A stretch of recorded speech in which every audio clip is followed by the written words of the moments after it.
Profile पर update करता रहे ताकि पूरे हरियाणा में हर एक जगह पर अपने आदमी बैठे हो। भाई कोई भी काम है उसको फोन किया, उसको काम बताया, काम हो गया। और हर एक आदमी के पास ये सुविधा हो, हर एक आदमी उसमें एक्सेस कर पाएगा, एडिट अपने को कर पाएगा, बाकी देख सबको पाएगा। तो जितने सिलेक्टेड कैंडिडेट्स हैं उसके ऊपर अब जो धीरे धीरे इस काम को करेंगे। ये आइडिया जो कई लोगों ने पहले भी कह लिया था, पर अब हम इस काम को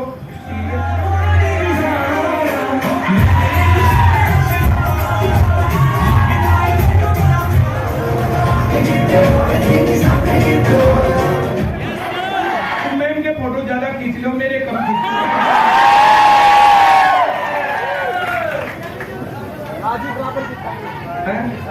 बराबर हो गए।